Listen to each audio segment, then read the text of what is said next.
So I do remember the first time I held a moon sample. It was in a course at undergraduate level. I remember being in school and a scientist came and gave a talk, and he actually brought a lunar meteorite. And at this point he put what we call a thin section, so we could look down the microscope at them. A thin section is actually a piece of rock that's been sliced, about the same thickness as a piece of hair. You can shine light through it and you can look at all the different minerals that are in the rock. So they're actual meteorites that fall on Earth that are made of pieces of the moon. I remember holding this piece of a lunar meteorite. It was pretty small, and I remember thinking, wow, this is so small. We really need more of this. I remember that was my number one thought, was we need more of this. We need a lot more. I went home and I think I rang every single person I knew. I definitely told my family a million times. I don't think they were sick of me, but like they were definitely go away and tell us something different now. But no, they weren't. They were over the moon as me. Pun intended. Yeah.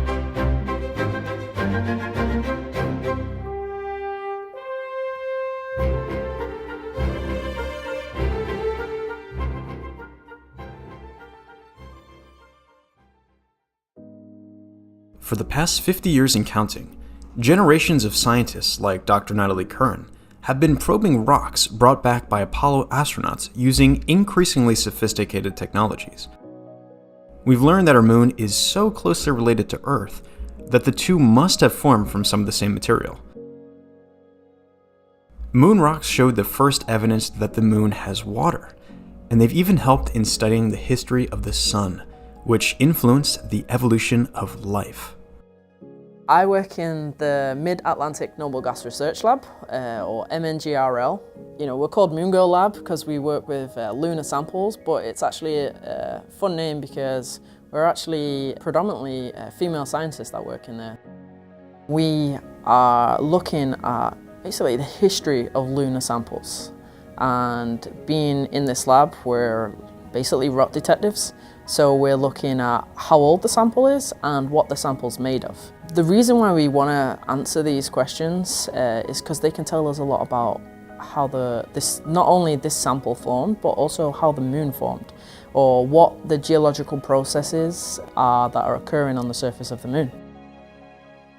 So working with the Apollo samples, I honestly try to take the emotion out of my lab work. It's very humbling. It goes over my head, to have a piece of the moon in my hands. I study the origins of organic matter in space. Organic matter is what makes up all life on Earth. Dr. Jose Aponte and his colleagues are trying to figure out how the chemical ingredients for life got to Earth, and whether they ended up on any other planets or moons. Although there was never life on the moon, it's an important place to study as a record of the events, such as asteroid collisions, that shaped the solar system. Rocks on the moon are better preserved and far older than any rocks we found on Earth. My job is integrating science into human spaceflight. So how will we do science on the surface of other planets with astronauts?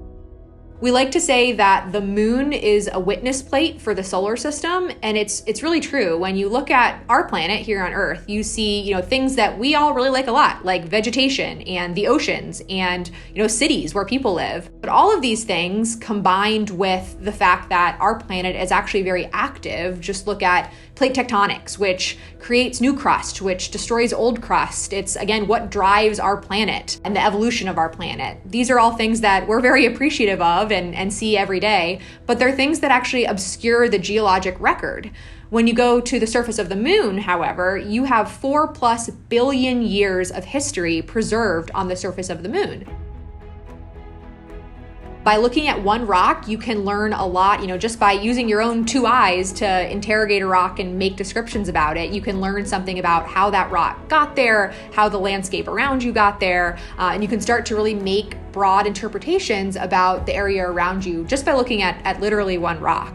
Then imagine taking that rock back to a lab, which you can use these really high resolution lab techniques that we have to peer inside the rock, get a look at what you can't see with the naked eye, start to understand just how old that rock is, how long it's been sitting there on the surface. So it's really exciting to think that some small little sample can tell us a lot about different processes that are not just going on from the local region where this sample was picked up, but actually from the whole of the moon as well. By studying just one rock, you can learn about potentially billions of years of solar system history. And so imagine the scientific discoveries that we made with the couple 100 pounds of rocks we brought back from the Apollo missions.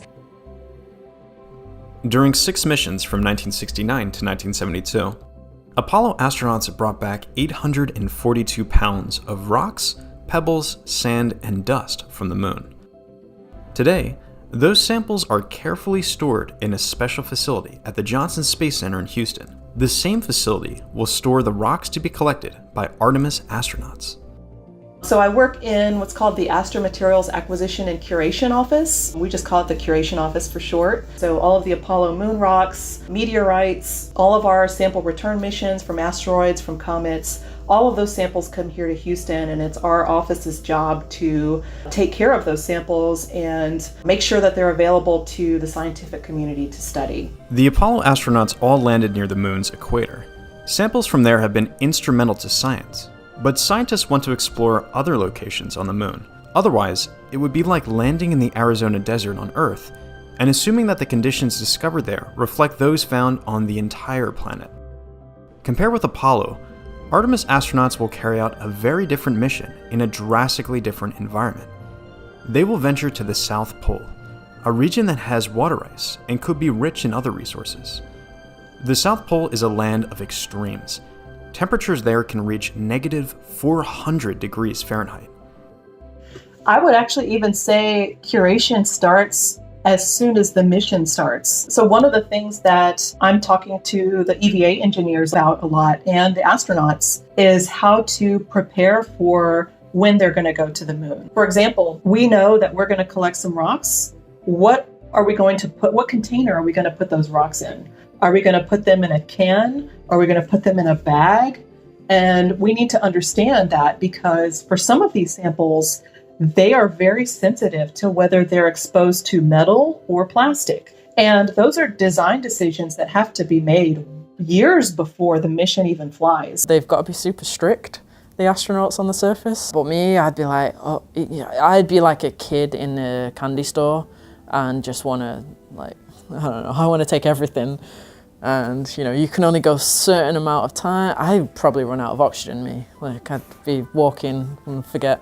It's often said that, exploration is part of human nature, and I definitely agree with that. I mean, even as a small kid, going out in my backyard and, picking up dirt and sticking my hands in the creek and understanding what the little animals and plants were all around me was something that, I didn't have taught to me by that age. It's just something that really comes naturally to, I think, most people. And the same is true on a much bigger scale. The desire to explore the solar system and learn more about, what we can look up in the night sky and see is really a fundamental part of human nature. If we want to visit Mars, if we want to explore the solar system, or if we think about going to other planets, we first must learn how to operate on the moon. Getting ready to conduct science on the moon and to identify scientifically interesting surface features takes a lot of practice. On the next NASA Explorers, Space School, how is NASA preparing astronauts to think and act like geologists?